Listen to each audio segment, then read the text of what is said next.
Hello and welcome to this exciting episode of Innovation and Serendipity, or what all you can draw inspiration from.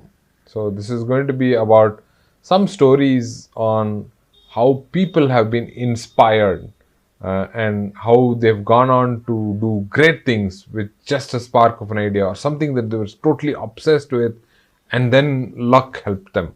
So they were not sitting in a corner and wondering what to do, but they were working on it and inspiration struck them. So it's sort of luck meets hard work, perspiration, imagination, that kind of a thing that I'm going to be talking about, giving you a few examples and what can we learn from them.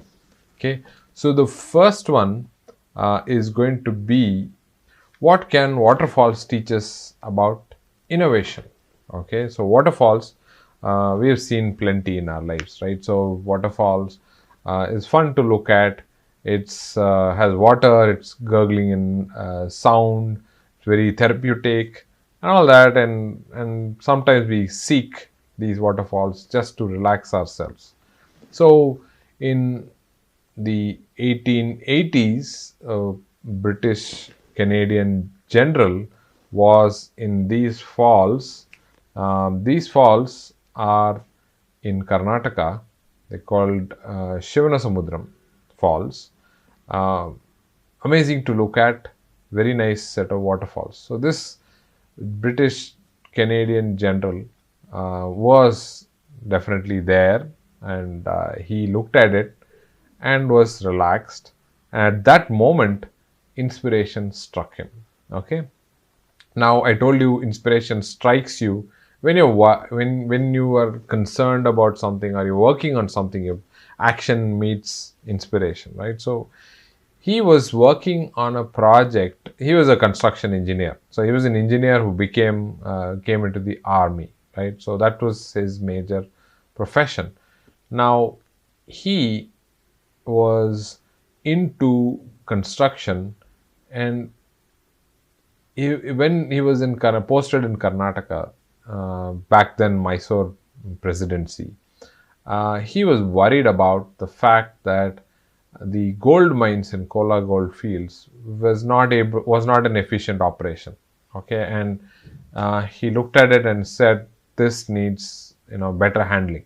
Okay, so manual labor of going and dipping and taking the water out from that, and that those gold fields are still about, I would say, 120 130 kilometers from this place, past Bangalore, in a place called Kolar.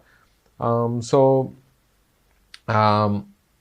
this British Canadian general was also worried about this.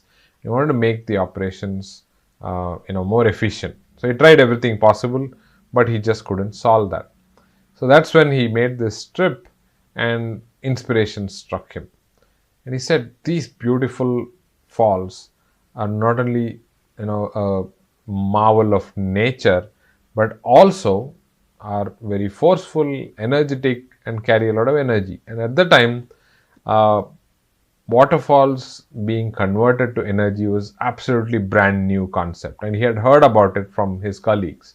So he said, hey, why don't we use this falling water and produce electricity, which can power motors and can draw out the water much more efficiently? So he's quite knowledgeable in the field. So he said the only missing piece, I guess, was how to produce the electricity. And he said, yes, I can definitely make this a proposal to the local king of Mysore.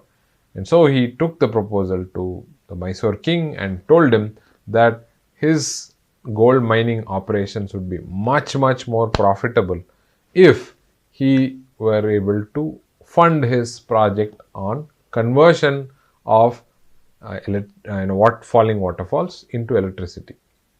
Okay, now if you think about it, it's not enough if you just know about this. Uh, you need a lot of expertise. Okay, so one of the expertise is going to be in, of course, pulling all this together. the people. So King of Mysore thought that this was an engineer proposing it, but does he know how to manage the project? So he pulled in the Diwan, the local Diwan, K. Seshadri Iyer, into the project, and he said, why don't you work with the major, and so that you can make this happen. So both of them got together and started working out what all is needed. So one of the things they realized is they needed electric poles, they needed labor, of course. They also knew that if they stopped the water here for construction, and if somehow it doesn't reach downstream, it's going to be a problem. So, which was the adjacent Madras presidency. So, they had to do legal stuff as well. So, they had to sign an agreement between the two presidencies, water sharing, electric poles, and labor. So, all of this could be arranged by the legal arrangements was done by Diwan Seshadri Iyer. Okay, labor also he could source. Electric poles was not available so easily in India, so they sourced it from outside India. I believe it was Australia. They sourced this and got it, and they used horses, elephants, whatnot to transport all of that there. Now this is a hydroelectric power plant, right? So in hydroelectric power plant, you need these big machines like transformers and electrical equipment. So they sourced it from Switzerland. So from there came all the electrical equipment. Finally, the heart of the machine was General Electric.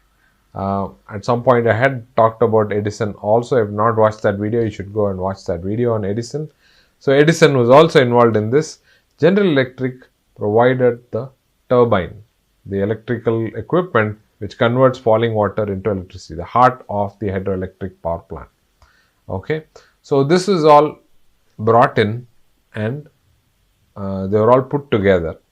And finally, all this met with a problem that labor at the time developed some sort of pandemic situation there. Okay, and they were all falling sick, and including the Diwan Seshadri Iyer, he also fell ill, and unfortunately for the project, he passed away. And so they had to bring in another diplomat, another person who could manage the project. And then, after all that difficulty, in 1905, this plant started producing power, and it was much cheaper than any other source of power that was seen. Okay, I'm of course referring to the Sir K. Seshadri Iyer power station at Shivanasabudram. This is arguably one of Asia's first hydroelectric power plant, commissioned way back in 1902. Okay, it started producing power, and by 1904 it was distributing power. It had the longest electric line from the power station all the way to Kolar Gold Fields, a distance of about 150 kilometers. The first longest line at the time in the world, I believe. Okay, so all this happened because of that moment of inspiration when he was so concerned and he was so troubled by the fact that such an inefficient, the gold mining operation was so inefficient, and he wanted to really contribute. So this is my first example of how innovation meets inspiration, and you get amazing stuff. So this is also systems thinking in one respect, that you're not just thinking of just the falling water and converting electricity, but you're thinking of legal, you're thinking of labor, you're thinking of electrical equipment, the heart of this, all of that put together made this unbelievable hydroelectric power plant. By the way, even till date, this power plant produces 42 kilowatt of power. Not a whole lot, 42 megawatts of power. Not a lot compared to the gigantic hydroelectric power plants in India, but it's still producing after 120 years as of this time of recording. After 120 years, it's still producing power and is useful to the nation, right? So that's how powerful that in moment of inspiration became. Okay, so this is one example of innovation meeting serendipity. I'll talk to you about the next example of innovation meeting serendipity.